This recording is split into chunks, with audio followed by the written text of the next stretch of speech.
Every so often, someone comes along who experiences a spiritual awakening.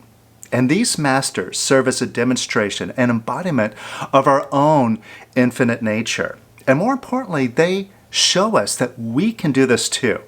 Today I'm going to talk about one of these spiritual masters, Lester Levinson, and how his simple, practical approach paves the way for all of us to achieve this top state of spiritual enlightenment. Coming up.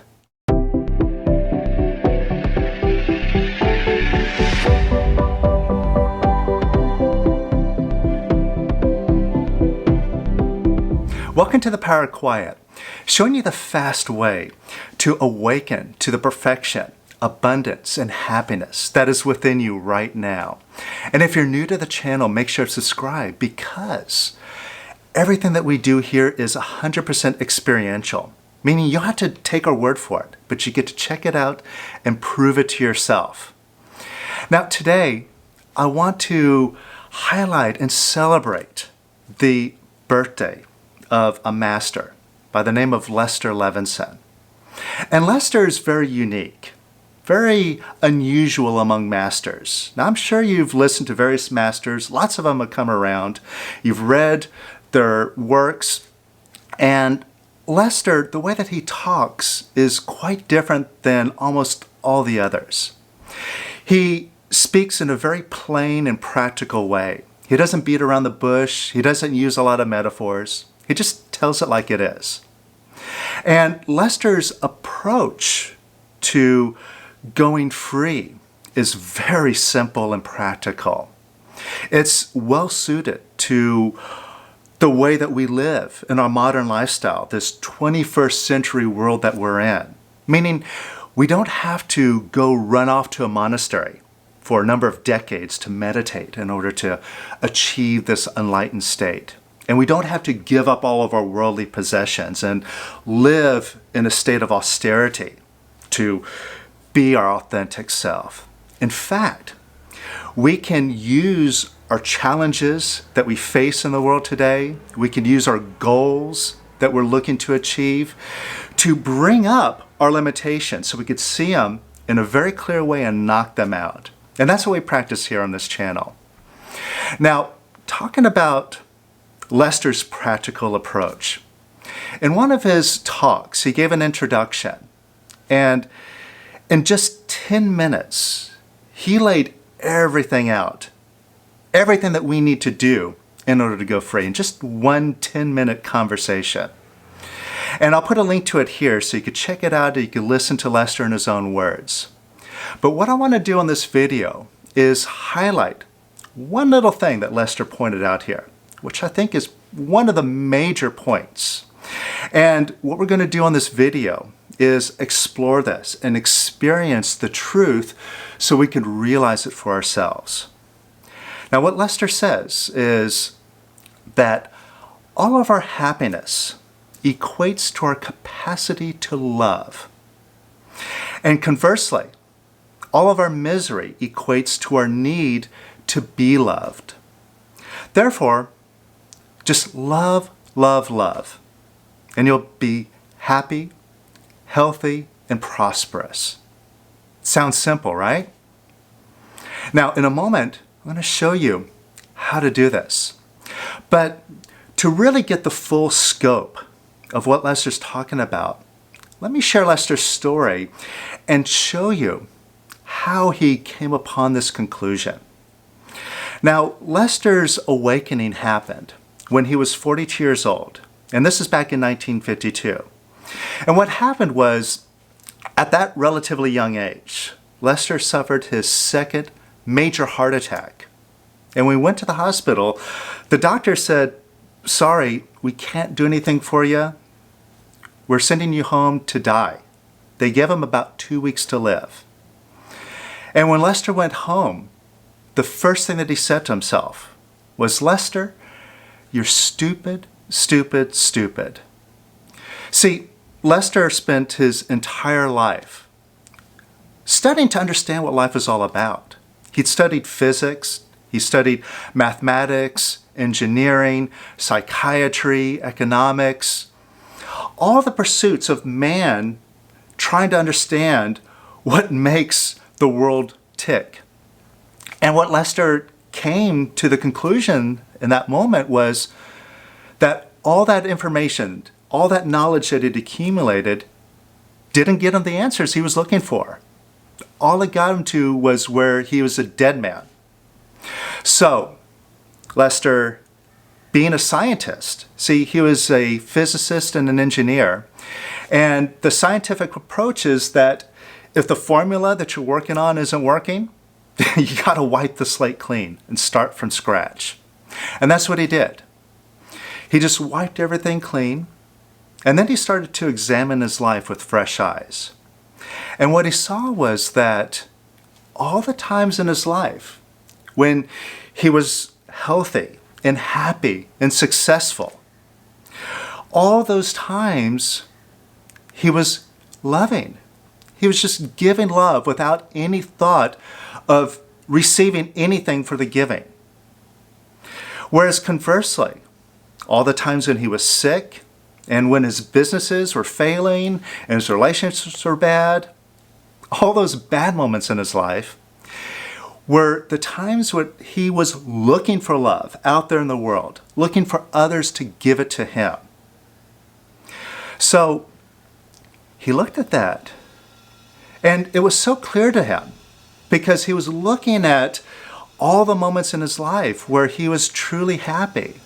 Like one example that he gave was he was laying in the grass with his girlfriend, staring up at the clouds floating by in the sky, feeling on top of the world, so happy, so full of joy and love.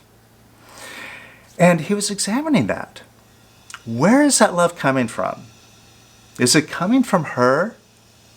From her giving it to me? No.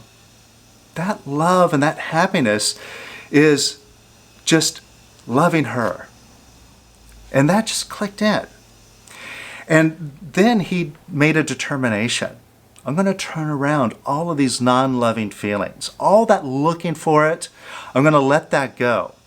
And instead, I'm just going to give love. And all the situations in my life that I've been looking for it, I'm going to turn that around and just give it. And that led him to stumble upon this incredibly easy way of letting go of the negativity so that love is natural and complete. Now, what happened? In following this new discovery on letting go, Lester cured his body in 1 month, completely healed his heart and all of his other illnesses. He never saw a doctor again for the rest of his life. And he continued to let go. And he found that the same principle applied to his finances. And he discovered just by letting go that he could easily have wealth and abundance in his life, naturally. And he continued to let go. And in about 3 months, he completely undid his ego. He went free and reached that enlightened state. And then spent the rest of his years here on the planet showing the rest of us what he discovered. So how do you do it? How do you get to the place where you can let go of all of your non-loving feelings? Not just some of them, but all of them.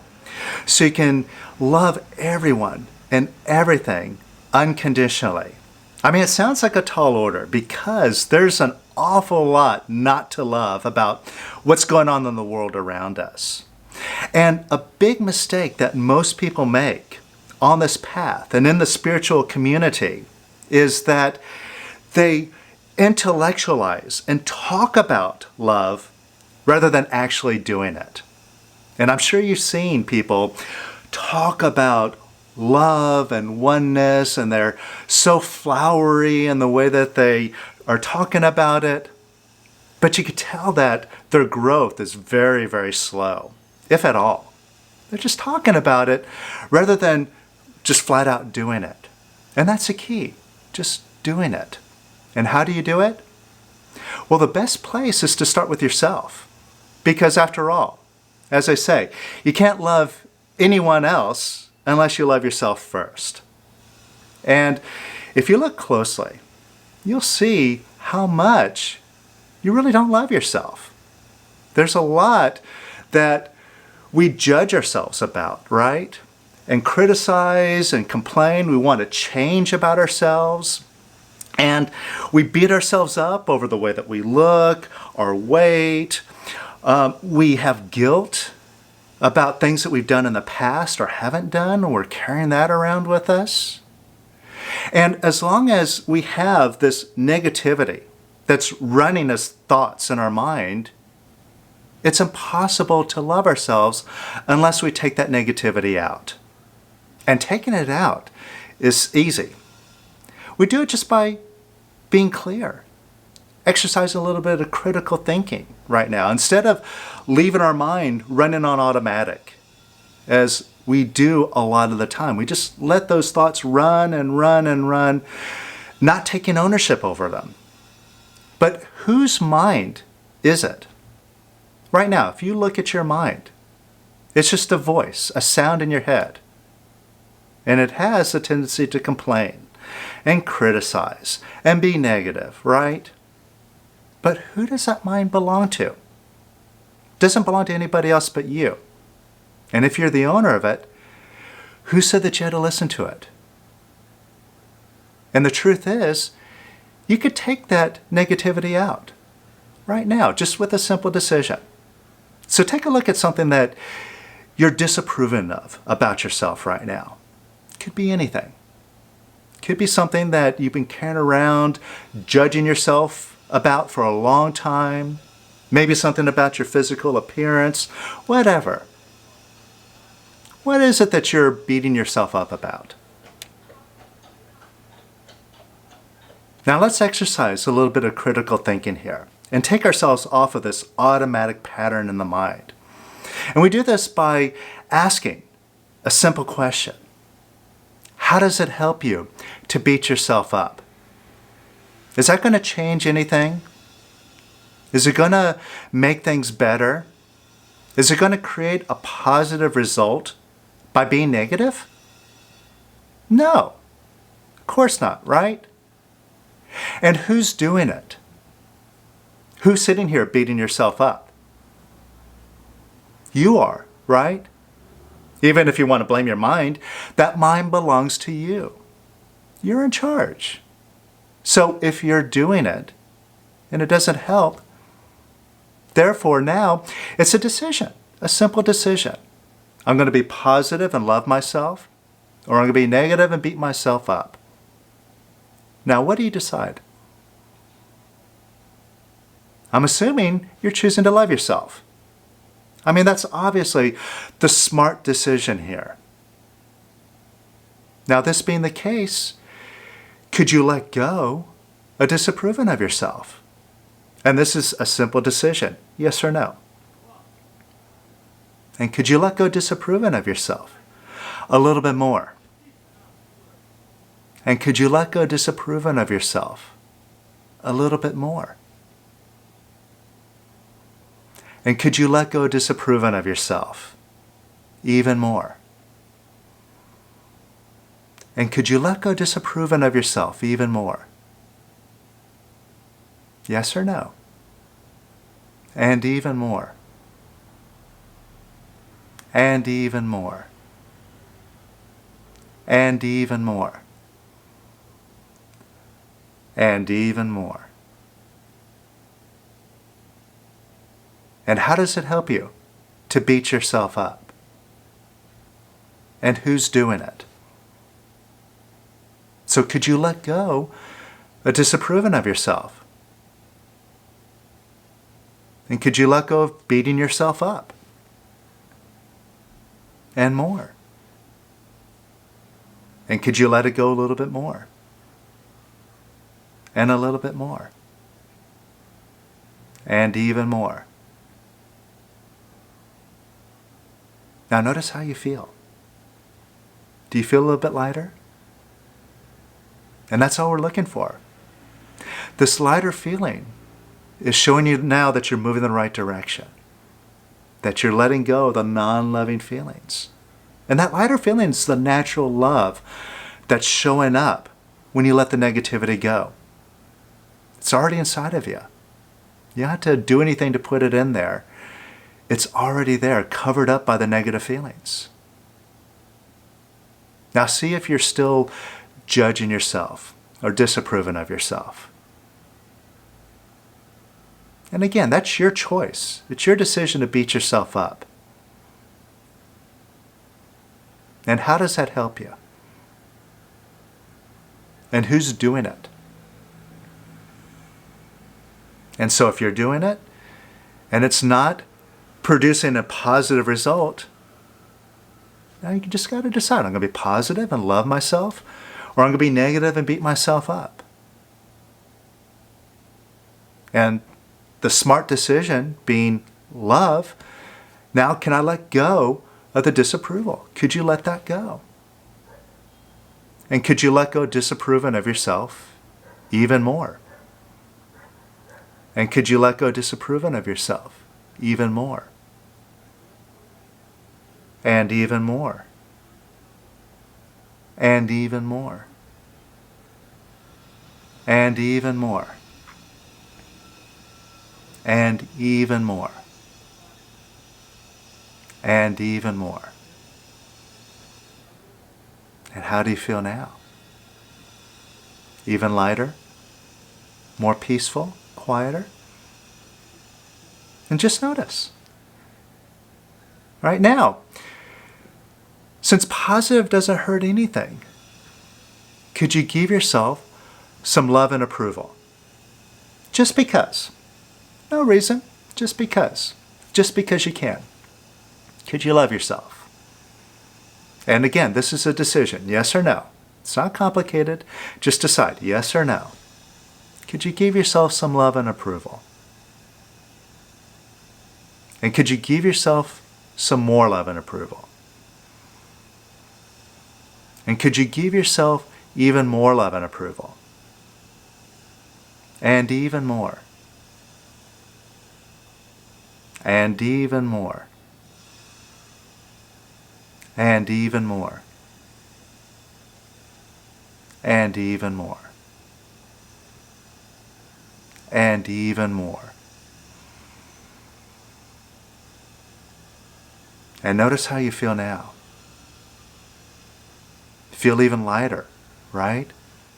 And even more calm, more at peace, and more present, just settled into this present moment.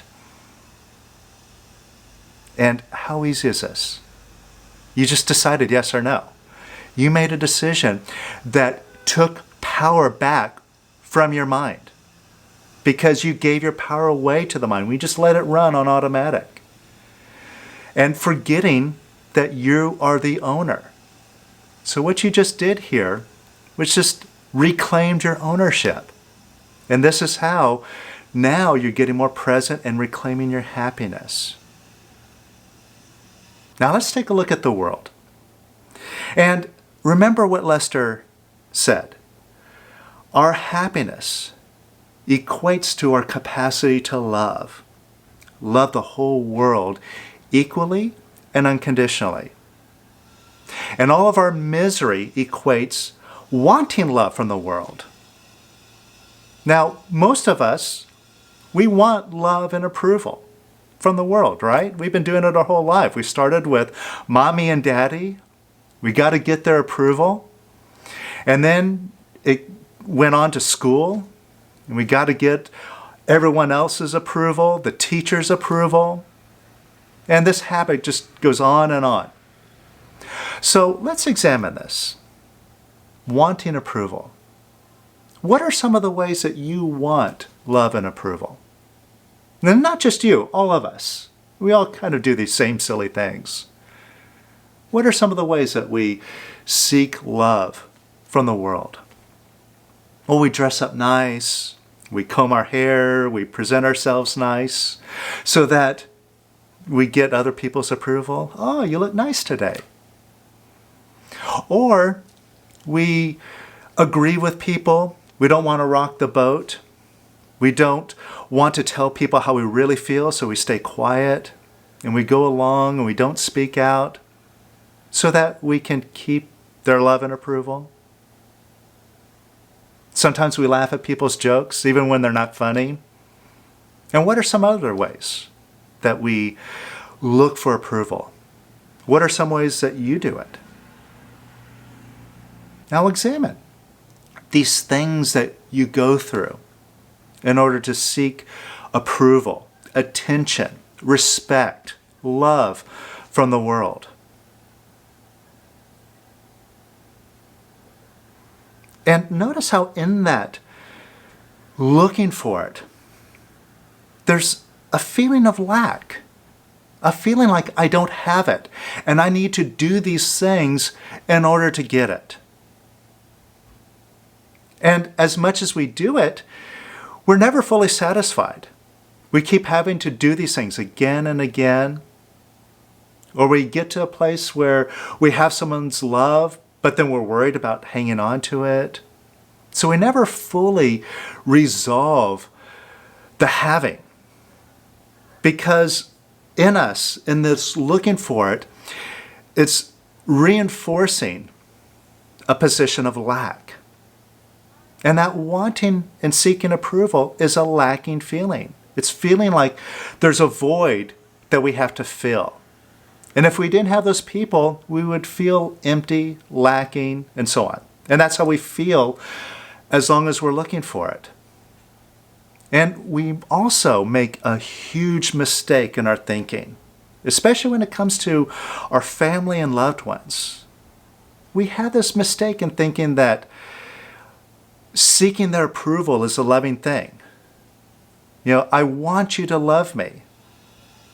And that is a loving thing. But it really isn't. See, look at it this way. When you're wanting someone to love you, someone to give you their attention, their affection, that's really taking from the other one. It really is. And that's not love. In fact, it's the opposite. It's really coming from hate. You're wanting to take from the other one. I know it may not make full sense, but if you want proof that looking for someone's approval is a non-loving thing, just look at what happens when you don't get it. You start to get agitated, right? And your mind starts going off on what's wrong. Why didn't they say I love you? Why aren't they being nice to me? Why aren't they paying attention to me? And then you start beating yourself up, or you start beating them up. Then you try to control them, try to do things to get their attention. Can you see how this goes on? And this goes on in our family. It goes on in our work. You see it going on in politics. People flip out when they're not getting the attention that they're seeking. And what do? If they're not getting the love, then they try to make others love them. They try to make others come their way, called wanting control. And then that leads down to all sorts of dark paths. And check this out for yourself. Think about someone whose approval that you want. Could be your spouse, could be your parents. That's a good one, right? Could be your coworkers, your boss, your clients, whoever. Think about someone whose approval you're looking for.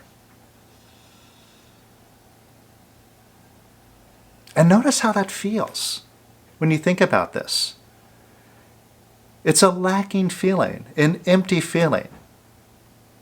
With this thought, this belief that I got to do something in order to get it. And until I get it, I feel empty and lacking. And I need that in order to feel good. And what this is showing us is that wanting is lack. In fact, if you look it up in the dictionary, you'll see the word want is lack, poverty, despair, not having. It's easily, an extremely negative word, if not the most negative word in the dictionary. And this is what we're doing. We are demonstrating this negativity with wanting. And yet, It's an automatic thing in the mind. This is another way that we give our power away to these thoughts. And it's not true. So we got to turn this around and experience the truth for ourselves firsthand. And we can do this right now. So think about this person whose approval you want. And notice the want is a choice. It's your choice to seek their approval. It's a thought that's running in your mind. So right now, can you just decide otherwise? Can you just decide to let go of wanting this person's approval? Just a little bit right now in this moment. Try it out. And if want is a lacking feeling, want is the opposite of having, which feels better? Does it feel better to want the person's approval, or does it feel better to have their approval?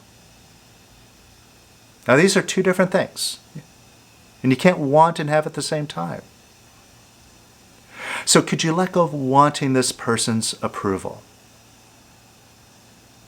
And could you let go of wanting their approval a little bit more?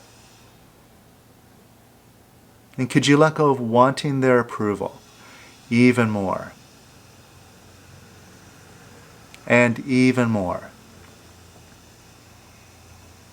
And even more. And even more. And would you rather want their approval, or would you rather have their approval? Because you can't do both at the same time. Just like you can't stand up and sit down at the same time. Could you let go of wanting their approval a little bit more? And it's a decision, yes or no. And could you let go of wanting their approval even more? And even more. And even more. And even more. And even more.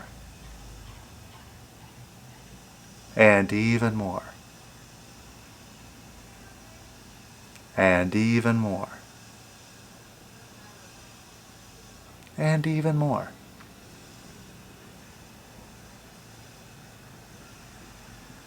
And notice how you feel now. Do you feel a little bit lighter? A little bit more positive? And does it feel a little bit more like you have their approval rather than not having it and wanting it? You feel a difference? Now, like I said, everything that we do here is experiential and provable. And here you are, proving it to yourself.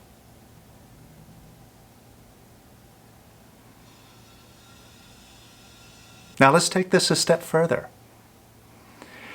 Look at this person, just get a picture of them in your mind. And could you just give them approval right now? Whether they give it to you or not. Whether they acknowledge it or respond to it or not. Even if they don't give it back. Even if they're mean and nasty to you.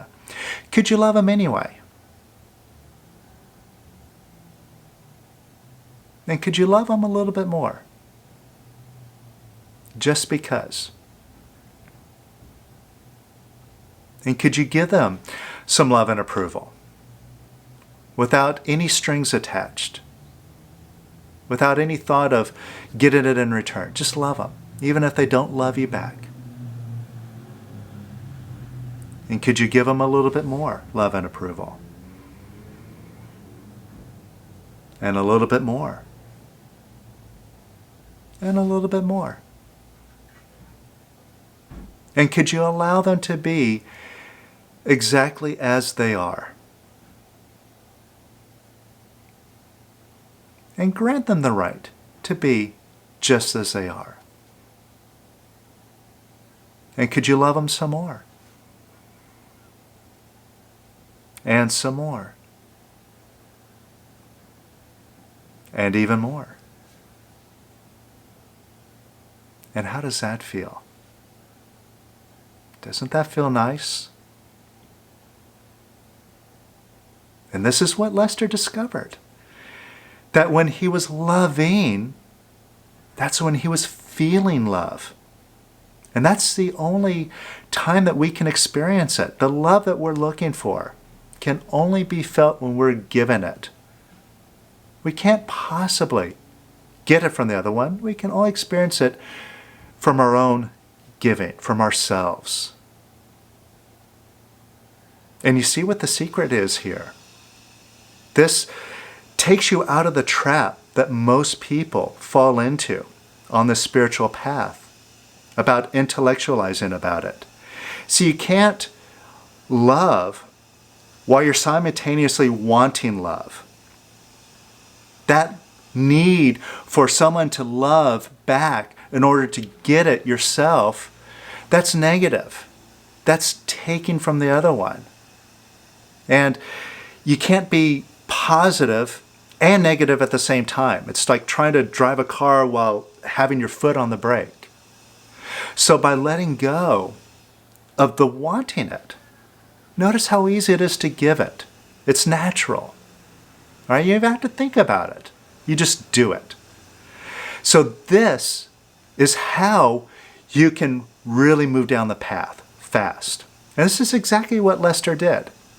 He started his journey doing exactly this, running back through his life and seeing all the times when he was wanting other people's approval, recognizing that that's just holding on to lack, and then making the simple decision to let it go. Yes or no.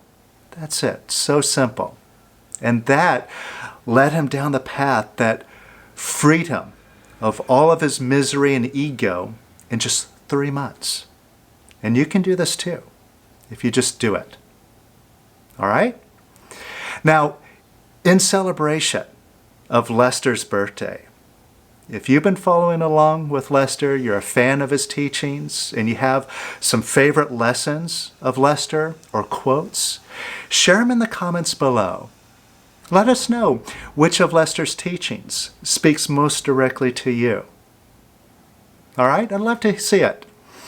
And until next time, keep letting go. Go through and just let go of all of your non-loving feelings. Let go of looking for love and give it. And watch what happens. All right? So till next time, happy releasing. Lots of love. I'll see you later.